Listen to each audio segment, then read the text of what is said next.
السلام عليكم ورحمة الله وبركاته. نحمده ونصلي على رسوله الكريم. أما بعد فأعوذ بالله من الشيطان الرجيم. بسم الله الرحمن الرحيم. وننزل من القرآن ما هو شفاء ورحمة للمؤمنين.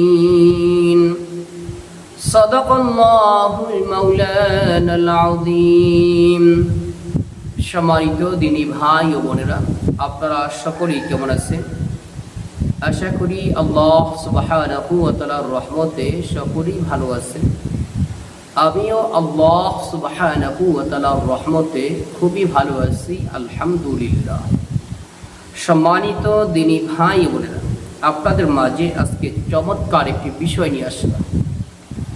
বিষয়টি হইতেছে, যাদের মস্তিষ্ক দুর্বল, স্মরণ শক্তি দুর্বল, মেধা কমে গেছে, অথবা মেধা শক্তি খুবই দুর্বল, অথবা আপনি আগে এক সময় অনেক ভালো মেধা ছিল, এখন হঠাৎ করে মেধা কমে গেছে, আপনি কোনো কিছু মনে রাখতে পারতেছেন না।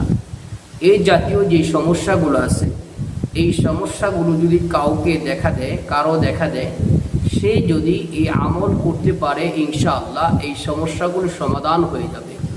অথবা আপনার ফ্যামিলি পরিবারের মধ্যে কারোর সমস্যা দেখা দিয়েছে, সে আমল করতে পারতেছে না, আপনি আমল করে এই যেই নিয়ম বলবো এই নিয়মে আমল করবেন এবং তাকে ফু দিবেন, ইনশাআল্লাহ তার মেধা শক্তি আল্লাহ বাড়িয়ে দিবেন এবং তার ভুলে যাওয়ার যেই রূপটা হয়েছে, ভুলে যাওয়ার যে অভ্যাস হয়ে গেছে, এই ভুলে যাওয়াটা, এই সমস্যা আল্লাহ সমাধান করে দিবেন ইনশাআল্লাহ। একেবারে সহজ একটি আমলটি দুইভাবে করবেন। একটা হলো হঠাৎ করেই তার এই মেধাশক্তি কমে গেছে, এটা হলো এক ধরনের সমস্যা। এই সমস্যার জন্য আপনি কোরআনে কারিমে 30 নম্বর পারায় সূরাতুল আলাক নামে একটি সূরা আছে, যেই সূরার শুরুর আয়াতগুলো সর্বপ্রথম কোরআনে কারিমে নাজিল হয়েছে।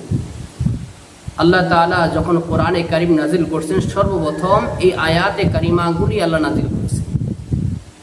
এই সূরার নাম সূরাতুল আলাক। এই সূরার প্রথম চারটি আয়াত।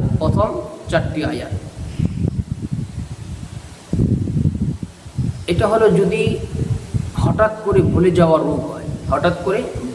রোগ হয়, তাহলে তার জন্য হলো এই আমল।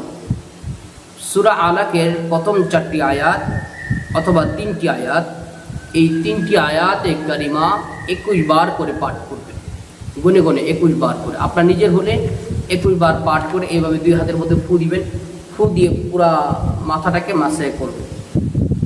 অথবা যদি অন্য কারো হয়, আপনি 21 বার আয়াতে কারিমা পাঠ করে তার মাথার মধ্যে ফু দিবেন। এই আমলটি করবেন সকাল সন্ধ্যা। আর যদি তার মেধাশক্তি দুর্বল, ছোট থেকে মেধাশক্তি দুর্বল যদি এরকম হয়, তাহলে সেক্ষেত্রে কি করবেন? কাচের প্লেট নেবেন। নেওয়ার পরে জাফরান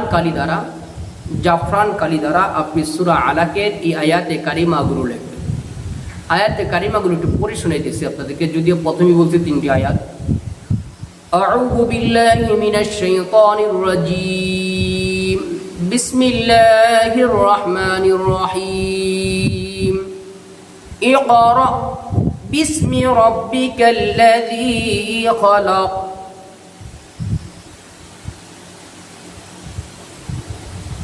এই আয়াতে কারিমা, তারপরে আয়াতে কারিমা এবং তারপরে আয়াতে কারিমা, এই 3টে আয়াতে কারিমা লিখে এরপরে আপনি এটাকে ধৌত করায়, যার ছোটকাল থেকে মেধাশক্তি কম, তাকে খালি পেটে পান করাবে। এটা দিনে একবার, প্রতিদিন সকালে, এবং ওই প্রথম রোগীর মতো আমল করে তার মাথার মধ্যে ফু দিবেন। ইনশাআল্লাহ দেখবেন আল্লাহ সুবহানাহু ওয়া তাআলা এই আমলের মাধ্যমে কোরআনের বরকতে মেধা শক্তিকে আল্লাহ প্রচুর পরিমাণে বাড়িয়ে দিবেন ইনশাআল্লাহ। এই ধরনের আমল যারা শিখতে চান, জানতে চান, অবশ্যই আমার চ্যানেলটি সাবস্ক্রাইব করে রাখবেন। যে কোনো সমস্যার জন্য কোরআনী আমলের প্রয়োজন হলে আমার ইমো নাম্বার বা হোয়াটসঅ্যাপ নাম্বারে মেসেজ দিয়ে রাখবেন। যখন আমি ফ্রি থাকি ইনশাআল্লাহ উত্তর দিয়ে দিব। যদি এই বিষয়ে কোনো আমল আমার জানা থাকে অবশ্যই আমি আপনাদেরকে দিয়ে দেবো ইনশাআল্লাহ।